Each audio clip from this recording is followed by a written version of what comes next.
All right. So today, for our reading of Parinama Method and the continuation of the Creating and Building Masterclass, it's getting, one note I'll have is it's getting harder to do these super low production because I'm starting to feel the pull of actually making things a little bit more succinct and targeted and providing a bit more explanation with what this is.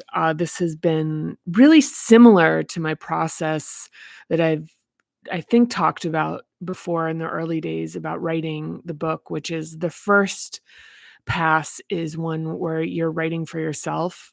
The second is the pass where it becomes kind of pedantic, like it's a little preachy sounding.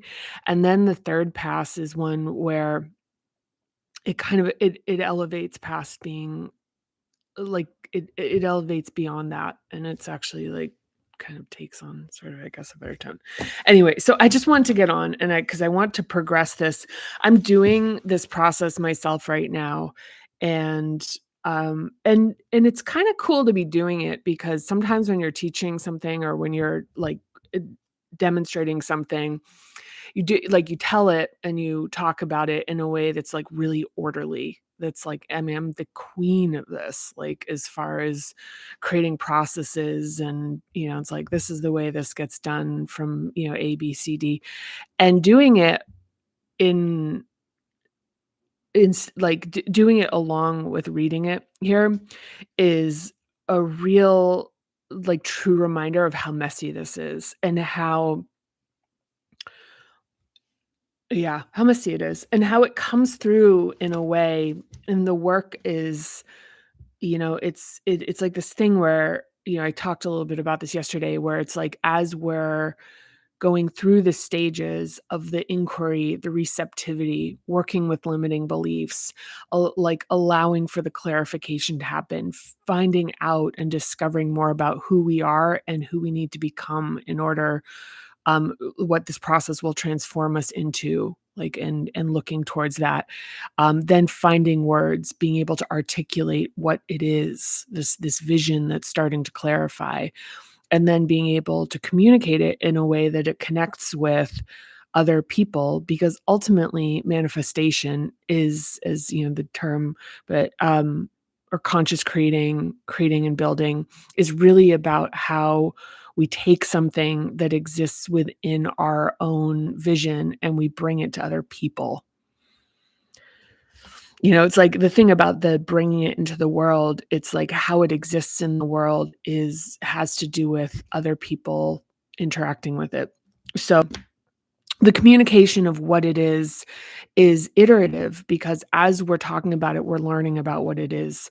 So that process is a lot about like dealing with like feedback. So the exercises we did, preparing for dealing with feedback, understanding feedback, and this is where the transformation really, each part of this represents um, like a crucible of transformation, which is understanding that feedback or people not liking your idea or people having sort of like, oh, I don't, not getting things that you're saying, or, it's like, oh, I don't get that.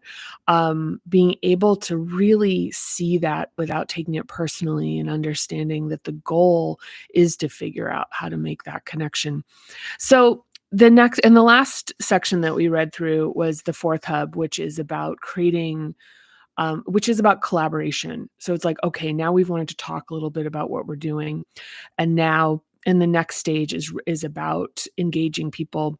And there are two sections that I read off of on this, and one of them was like the preparation for collaboration, and it's just a cautionary note about predatory practices that we accidentally fall into when we're over promising things, trying to bring people into kind of serving our vision without having the appropriate amount of consideration and intent for their higher purpose. There's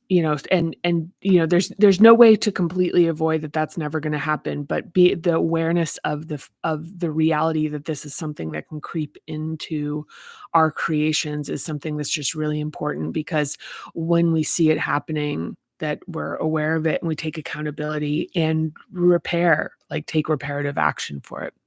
So That's, and then the exercise yesterday was building the dream team, which is starting to think about who do you need to do this. So either who do you have in your life that you know already that you wanna talk with, and figure out how, like, start to communicate with them your, vision and what you're trying to build and see if they want to, participate and collaborate in a way that that you are able to, like, clearly determine in terms of boundaries around what they can expect and who you are in the vision. And so more on that in the earlier readings.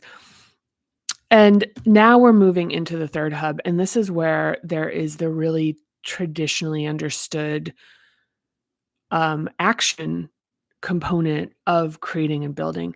This is the part, and this deals with things like, people who feel like they're stuck in creating and building often feel like they're stuck here in this section. We're going to talk a bit about it. Like purpose, making tasks manageable, planning and follow through, accountability, handling obstacles and distractions, and delegating. But a lot of this is just, it's about the action. And, people will talk about feeling limited with energy, feeling limited with motivation, procrastination being an issue. There's all sorts of ways that this is the place where people feel like they're having the most trouble as far as, like, being able to create the things that they want to create. And from a very practical, conventional, standpoint, this is where, when I'm brought in to consult and work with sales organizations and companies, this is really where they wanna focus. They're just like the doing, the doing, the doing. Um, and without understanding that when the work is done in the upper hubs, the doing actually becomes, like, a lot more of a flow. So when the doing part of this, the work part is, like, put for like, it's like when the crystallization of, like, the language, the clarification around how the collaboration works and the value that's placed on the people, and even their input, and even the vision, that the vision is something that has alignment, that and there's understanding of how that exists. There's just a natural flow. And on a micro example of this, if you're actually ever selling anything, and for those folks that are watching this who've ever sold anything, you realize, like, when someone's bought in, like, when you have a buyer, a customer, prospective customer that really sees the value of what you're doing, they do the work for you. Like, they figure out how to get it done, and your guidance with them and your support of them is just that, versus the doing part, that it's like, if they don't really see the value or they see a little bit of it, they're kinda like, "Yeah, I get it," but there's really this sense that this is being done, like, because it's like your agenda. It's just like it's pushing against a gradient. So this earlier work that most people, like, really avoid, and I can say this, like, if you're like, "Oh, this is, like, a lot," like, it's like you're doing too much kinda thing, you're not alone. Most people feel that way, and, or it's really common, rather. I don't know about most people. I'd say it's very common that, folks are just like, "Wait, all this stuff." Um And either you get it or you don't. I don't, I'm not gonna, I don't feel compelled to sort of present receipts on this, actually. It's like there's no, I've seen people kind of be like counting money and stuff like that. Um, it's like, for me to say that this methodology, like, this sequence is completely altered my life before it was altered in the way of the ascending pathway with Parinama, of self-actualization, that just, like, my understanding of how it worked to create things, um, changed my life materially, like, That's it. Like, that's all I'm gonna say on that. That's all I'm gonna say on that. So, okay. So I'll like, what I will share about my own process, and I'm trying to not talk too much about what I'm doing because the intent here is that I'm reading it and it's getting my process rolling, but that the time I'm spending on here isn't talking about myself in the sense of like using the really specific example of how I'm going through this process. Though it might be interesting, is that there's a couple things that I'm figuring out about what parinama is and how it exists in the world. One is a very unapologetic message around who it's meant for, which is people who are like have a revolutionary spirit of wanting significant change in the world and understanding, or at least having a sense that their own awakening is absolutely essential for making that happen. And part of it is, one of the things that, as far as a target person for this, um, it seems to be because this is very hard work. This is really hard work. And if there's any sense that people have that there'd be an easier way to do this, and by easier way, it's like, well, maybe I just need to like get more in shape, or, change some habits or make a little more money. When those things are still for some folks, and I'm not gonna say everyone, this paranormal works really well for people who've really achieved high levels of success and seen that it does not self-actualize you just passively. That it that and that sense of like, I did everything right. Why didn't I get the prize of life feeling the way that it's supposed to, and feeling connected with fulfillment in the way that I sense, um, I'm supposed to. That, even that the thing gets in that it's like, this is entitlement kind of stuff. It's not entitlement.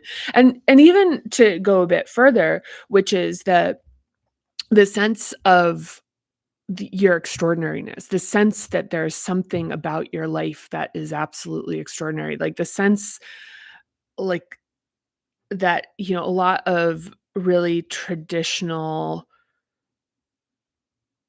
like achievements that are like at a very high level are shocking to the people who do them when they realize I feel very similar to how I felt before, except just this is not it. So you've got people who either double down and go really hard into, like, they're like, maybe I need to do more of this.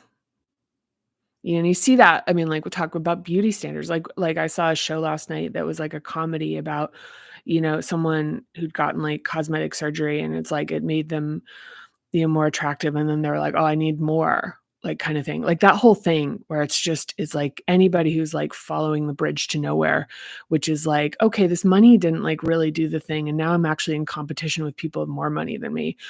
Beauty standards, same thing. Fitness standards, weight loss, all this kinda stuff. Like, the fact that it's kind of like it's just chasing a dragon, where it's like, "Wow, this doesn't really do the thing for me." So for a lot of folks that the folks that I'm seeing as being really the fit for parinama are those who know how to do the hard work of achievement, and have also understood that traditional achievement isn't yielding exact like what the hope is, like the hope of what it could give you. And so with that being said, it's, and this is my process of understanding, like, who is this for and who am I speaking to, which has been, like quite an endeavor. And I've talked before about how wrong I've gotten it in many ways. And I think that, and right now where I'm at with this is thinking about I used to talk in the early days about how other people's lives are being transformed and giving very specific examples of the things that were happening for other people. But for this, I think talking about what I've directly experienced and what I embody is an important part about talking to what it means to do Parinama method and what is required of it. So, so I'll say, like, I'm free from hypervigilance. I you know, the like, most people aren't even aware that they're constantly like, fearful, fearful of losing their jobs, not being able to pay the rent, like, what happens if I lose my like, there's a low grade fear that another shoe is gonna drop, and I see it everywhere, and it's so pervasive that people just think that's life, that life is feeling like, "Oh my gosh, if I were to lose, you know, my security, everything would fall apart." Like, and whether or not that's true, the fact that that's constantly existing in people's consciousness, I no longer have that, and that, I may speak to some of the side effects of that with the doing part here. I feel deeply without being flooded, so without having to tap out. So hard emotions and dealing with difficult subject matter, my ability to have like, sit for long periods of time with excruciatingly difficult feelings and witness them and be able to be present for them is, it used to be extremely low, and it used to be, and some of the ways that we see this show up in the world and in our lives is kind of being like, "Well, you're being too dramatic, or you're being too sensitive, or you need to toughen up," or, um just like low tolerance for other people's emotions. It's like, and one way this shows up is like wanting to fix things instantly or judge people. So it's like, oh, they're being like, to shut people off, to shut people's pain off is like judging them and then dehumanizing them as a protection, to be like, oh, they just don't have their shit together. So um so it's like, so I'm not going to hold space for that. Uh, Side note to that, there is an aspect of accountability, but I'm not going to go deeper into that. I'm going to talk about what the direct experiences with this, about being able to witness pain without having to turn to like, yeah, I have to work my own stuff out. Before I can like the thing of like, there's so many problems in the world. Why should I pay attention to that one? Or I don't have the time for this. There's enough, everything's blah, blah, blah, that kind of thing. Don't have that anymore. Internally validated. I had this was there was a seed there, but, this strength that this has grown, that I have, like, my sense of who I am is not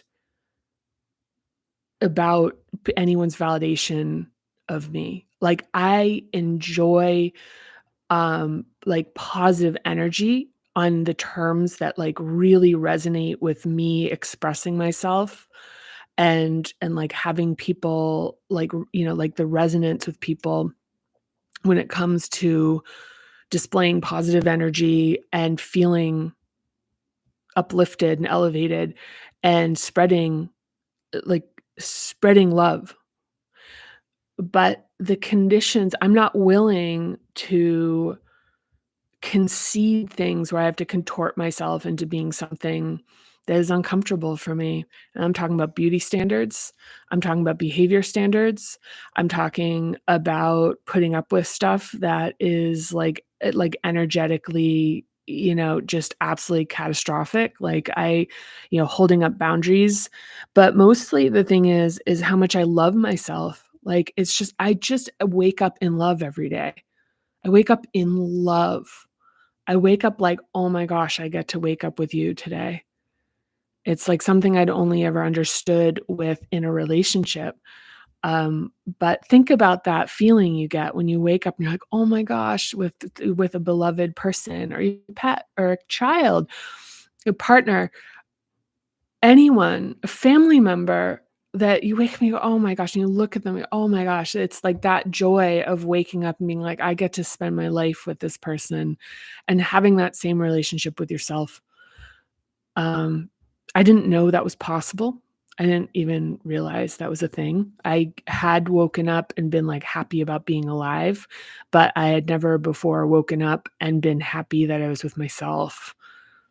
So that joy, and even the thing, I used to have a thing where I couldn't look at myself directly in the mirror. It made me uncomfortable to stare into my eyeballs, and now it's like I'm just smitten. And the thing is like, to really go back on, I'm doing this long form right now, but to even go back on, and I don't shame. I don't have like the kind of shame like I should be anything like other than what I am. Like, and and this is a little more deep than I wanna go here, but it's like I see myself from the inside out. Like, I feel myself, and it's like a seeing, which is like a perception of myself and the feeling of my body. So, like, the idea of, like, being, like, fat as being bad, it's like that, like, it's like, okay, and then I'll feel out, and I'll feel like, does and I'll notice, if what how does this feel to me? And it's like, and then because I love myself, it's like, "Oh, that feels this kind of way," and it's like, "Oh," and it's just, it's like, if there's a thing about, like, wanting the need for movement, there's just no disgust. I don't have any disgust for my body. I love my body. I had an allergic reaction. I was like, "Oh my gosh, I'm so cute." I looked like a blobfish, and it was interesting because it was like the projections other people had was that that was kind of like one of the worst things that could happen, is that your, like, physical attractiveness, like, to be, somewhat, like, deformed almost, is, like, a really bad thing. Like, everyone's like, "I hope that stops happening for you. I hope that gets better." And I was like, "Yeah." And, it's kind of adorable. Like, I it's just it's like, yeah, I wanna heal. I gave myself a lot of rest, but that it's just this relationship I have with myself, and that relationship has transformed my body, that has transformed my face. I mean, even weird things that I don't like to talk about that much because I feel like it emphasizes stuff that I don't really wanna turn into, like, offerings, is that things like the luminosity that I have, like, even my hair had been turning gray, and, like, it's like, yeah, no procedures, nothing. Like, it's just is, and it's like this luminosity of, like, the love inside myself that is, like, radiating, and it is even, when I walk down the street, there are people that just respond to it. I can see people, you'll see, like, like, if you're smiling and you're upbeat, people, like, there are people that just sort of go, "Hmm," and there's just, like, even just my resting whatever face I have. So, the love of myself. And one thing I wanna add into this is that it makes me love other people so much more.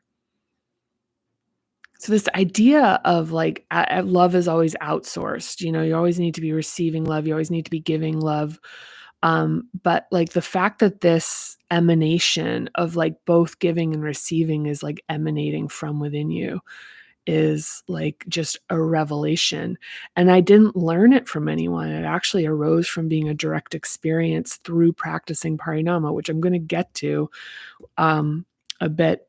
Believe it or not, I'll get to it. I didn't expect to go this hard on this, but this is what's, like, apparently in my live journal, and the thing, like, speaking the truth, about speaking about what is true to me, and, um and the impact of that, like, working through the impact of, like, when you speak your truth, there are people that will leave, and not and, like, there are people that will talk about you, there are people that will, you speak your truth, you're gonna tell people, like, "I know you're not on my side." Your actions are a form of speaking, like, where you're present and what you're willing to do. I'm not gonna get even further into that, but it's just, like, the fact that that's, like, this kind of it's like a clarifying and sort of cleansing thing about the quality of one's life, and then, like, clear seeing. I don't know, I was thinking this morning, I don't know if it's ever possible to see completely clearly because everything is always gonna be through the context of our individual experience. So, like, the idea of, like, true self-awareness, like, universal self-awareness is, I don't know how that exists within, like, a singular human experience, but just more, I'd say, like, a larger aperture of being able to see more, because the capacity for feeling has grown, the capacity for loving has grown, the capacity to not be, like, shrouded in chronic fear. So, like, the amount of energy that is absorbed in being chronically fearful, the amount of energy that is absorbed in being self-conscious and shameful and worried and like trying to avoid embarrassment. This like opening happens. It's like and there's just like all of a sudden the world just opens up and it's kind of, there's just so much more aliveness. It's like taking a shower and that feeling of clean skin. It's just like after you've been like, if you've been on like a camping and you didn't shower for a weekend or a week or whatever. It's like that feeling, like all of a sudden it's like boom. And there's more. There's more. I'm gonna stop now. I'm gonna stop now. Because I'm gonna read the beginning of this section we're page 299 in the Parinoma methodology. And I'm just gonna read. I'm gonna read and we'll see what comes up. I'm gonna read the first 2 paragraphs, and if it keeps vibing, I'm gonna go in for a third. So there's a lot of imperfection, gritty work that needs to be done, and the third hub is where we do it. Inevitably, a relationship with perfection will be tested here.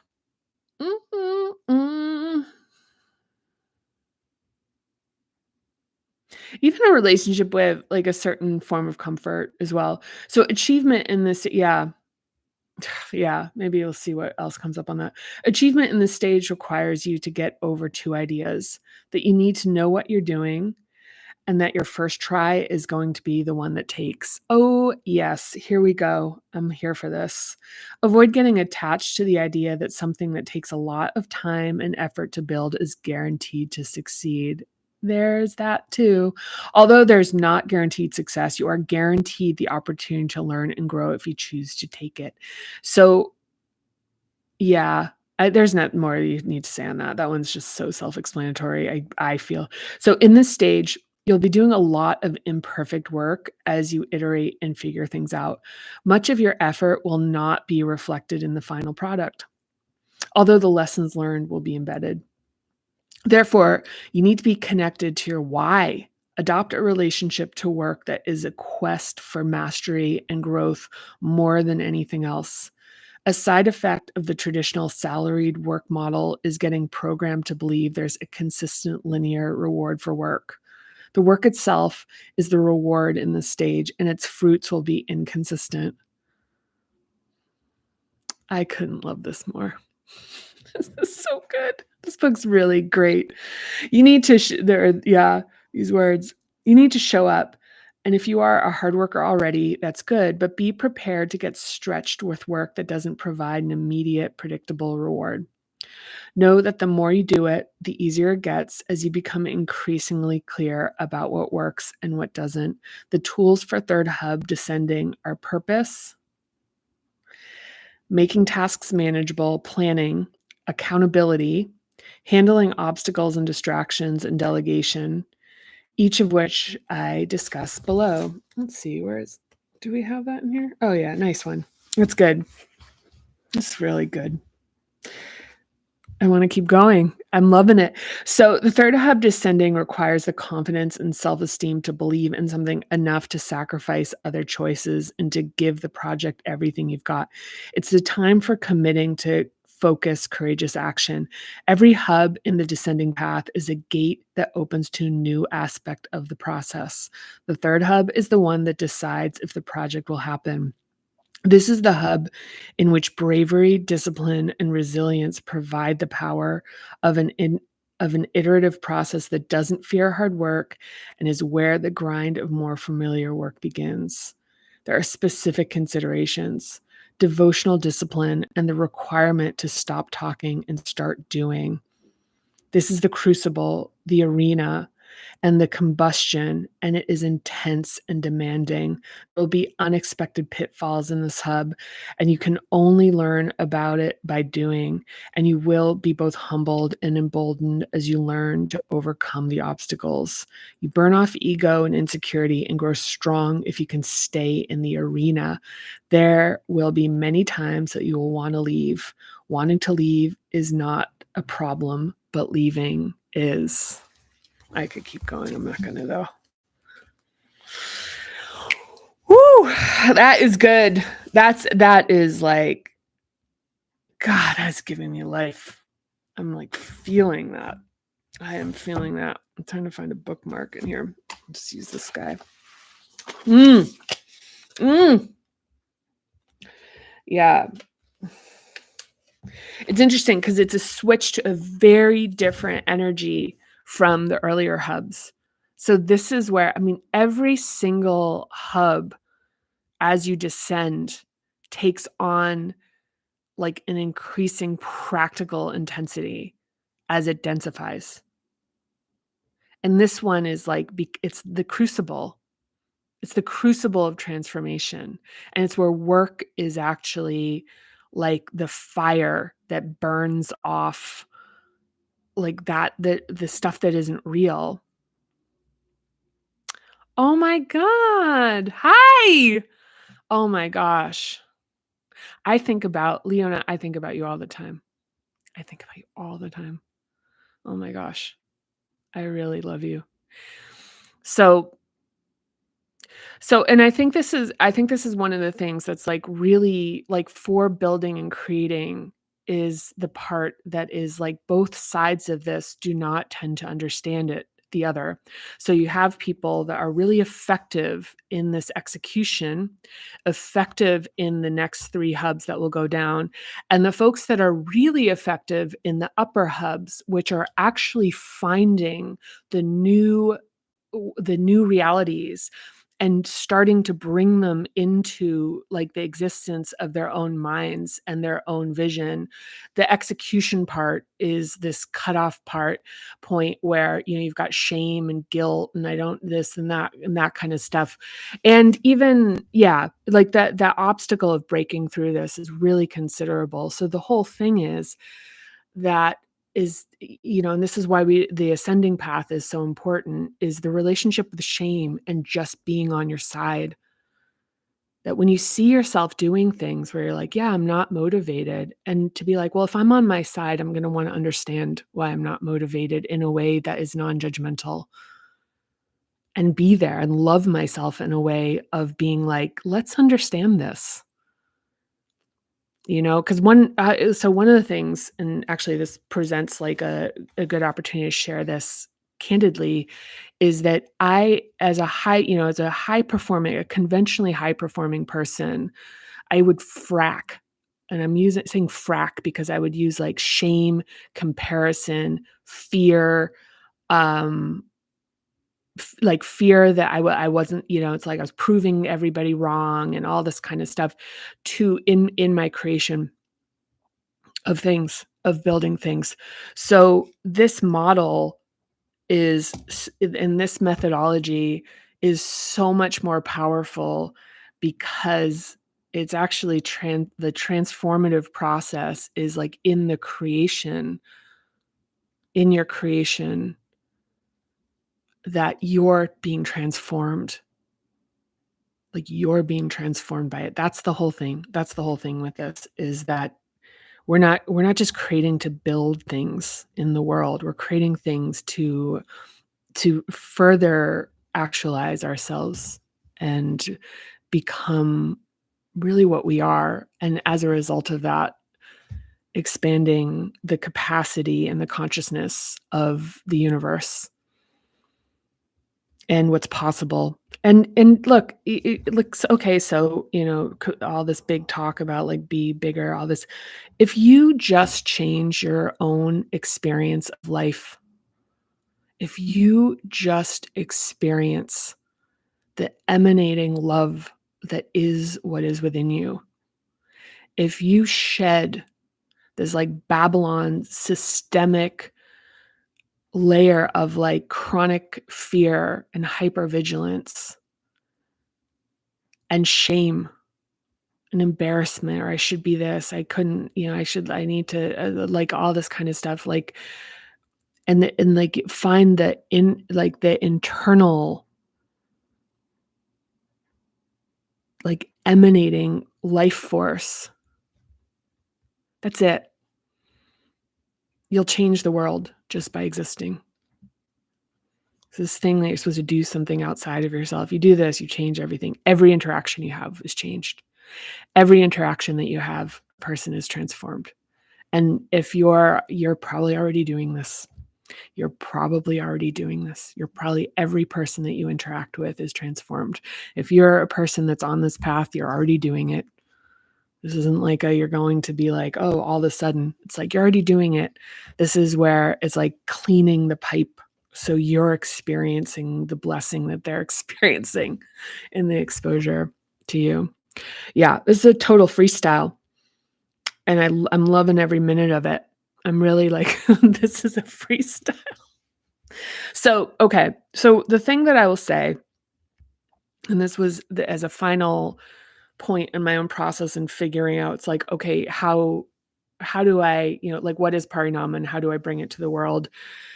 The thing is the complexity of what this is beyond my own comprehension.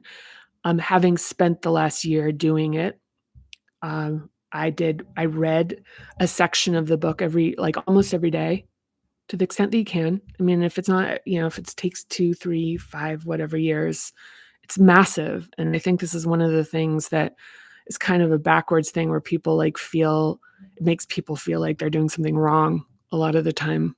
A lot of people with the book feel like, oh my God, I'm supposed to be reading more of this. And it's like, yeah, I know we have this thing where we're supposed to complete things and do things and whatever.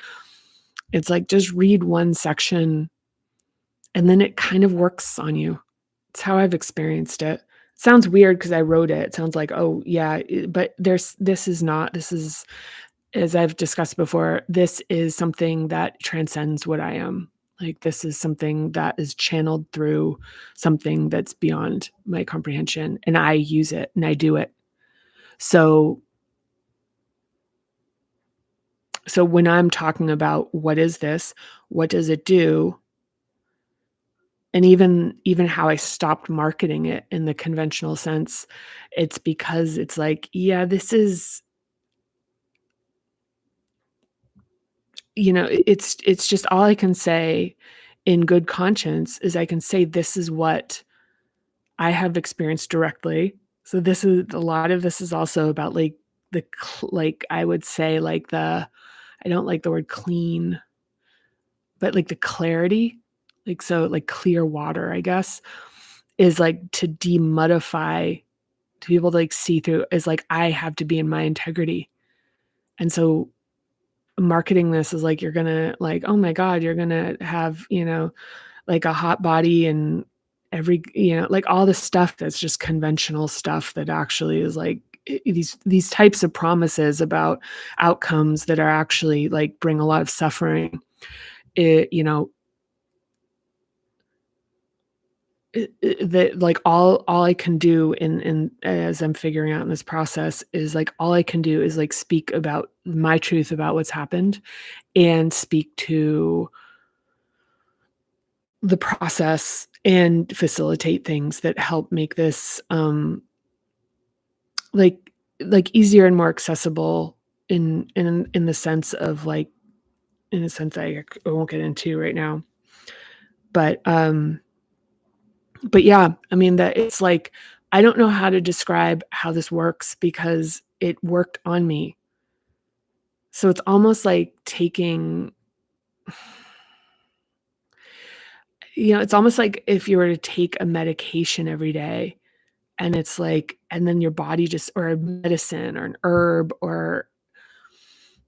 and it just, your body works with it like this, your consciousness works with it. I don't know, and one of the things too in this reading is I'd had this happening for a while where I was I don't want my name on this because it's I'm not this book, I'm not this process, I'm not this practice, I'm a facilitator of it. So it's weird to have my name on it. Even the thing an early very clear thing was that there's no picture of me on it. And there weren't testimonials. I was really not about having testimonials. For reasons that are really similar to that, where this is its own thing. And the purpose of it to begin with is that this is a guide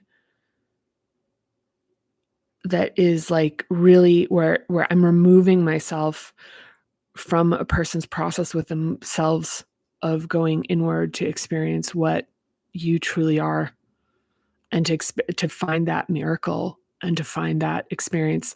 And that the more I'm like, let me tell you, like, even, it's like I have to be really careful about that because it's bad for me too. It's bad for me. And like, I don't, this will be going too deep into this. It's bad for me to put myself in that position. It's bad for your process, and it's bad for me to be in the position where I'm like, I'm doing this for you, because I'm not doing it for you. You're doing it for you. I was present for this and I helped bring this through, you know. And I'm like, I'm a steward of it. I'm not it. It's not like once you do Parinama, you're not like Katie Bickford devotee. It's like I'm a devotee of what this unlocks. It's not even this thing isn't even a thing. This is like a canoe. This is like a canoe. This is a canoe. Yeah. Okay. All right, fellow paddlers. I'm sending you so much love and appreciation. And thank you. This is like true live. Yeah, one of the things I will say is that the next iteration of this is like tightening it up and making it more about communication to reach others. And I'm seeing that people that that's becoming clear, and it's fine.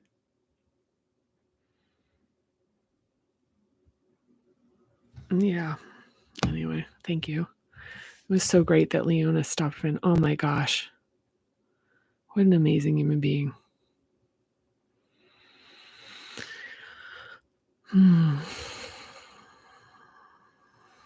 Yeah. I'm gonna do a little. Yeah. All right. Sending you love. So my hair looks. Oh, it's like everything's backwards here. Okay. Sending you love, and I'll see you next time. Bye.